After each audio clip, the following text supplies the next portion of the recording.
I think, God, time flies by. That's 20 years ago this year. There's a reunion dinner in April, I think. Was there? April or May. Munster are having one, which will be nice, but like we're in that bracket now, unfortunately, Ross, of reunions and get-togethers and stuff like that. Join the club. I think people will remember that 06 one. Obviously 08 was very special as well. Yeah.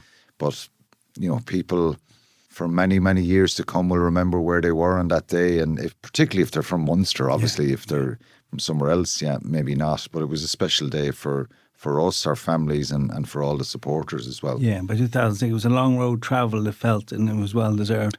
Yeah, it was an enjoyable road as well, though, because people often ask about the disappointments. I think, disappointments in life are, the older you get, you kind of learn that, you can try and learn from them and grow from them. At the time, they don't feel great, whether it's your personal life or your sporting life or your business life.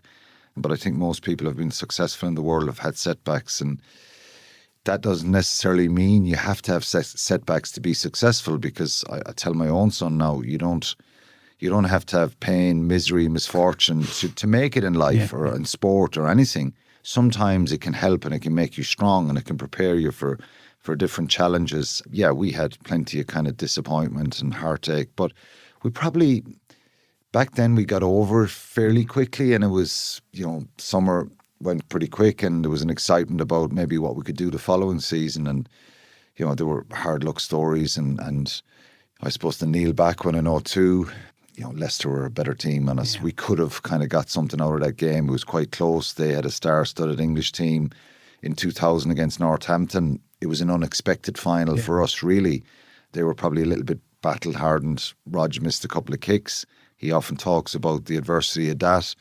There was, a couple of semi-finals in there as well. 2001, it was the foot and mouth year, wasn't it? Yeah. John O'Neill scoring the try that wasn't given in the corner against Stade Francais in the semi-final. We could have been in another final. So, all of us have different memories of back then, but really enjoyable times as well, though, because, we'd kind of come from very humble beginnings, if you like. As I said, I never dreamed or thought that it was possible to get a career out of rugby. I think when rugby went professional in 95, 96 season, I was in the under-20s, I think, with Shannon. I went on a tour with the senior team to Canada in 96. And, Mick Galway was on the tour, Eddie Halvey, Anthony Foley. They had just come back from a World Cup in South Africa. And I kind of was like, my God, there's a chance to actually get paid to play, to do something I probably would have been doing anyway. Yeah, it was a great journey. It's just at times now you're going, God, where did the time go? But we were very lucky as well. So, when I said we only won two Heineken Cups, they're very special. We could have had another couple, but we learned a lot and we grew together. And that was the special part of being part of a very unique group of people who became friends for life, really. And we had such close bonds and togetherness. And how do you describe yourself? Are you a pundit now? What is Alan Quinn now? A former rugby player? Yeah, I think in his spare time? Yeah, well, I haven't picked up the tools probably. Could you fix your own car? Yeah, well, all the modern cars are all computerized now, so probably the older models I could, definitely do a bit. I wouldn't like to be stripping down an engine now and trying to concentrate and putting it all back together. But yeah, of course I could. I qualified as a mechanic. I worked in Pierce Motors in Tipperary Town. And, everybody knew the Pierce brothers that time. Arthur Pierce was a very famous Walker Cup golfer, most capped Irish amateur golfer.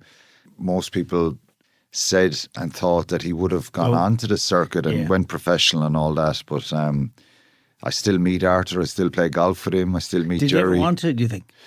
I don't know.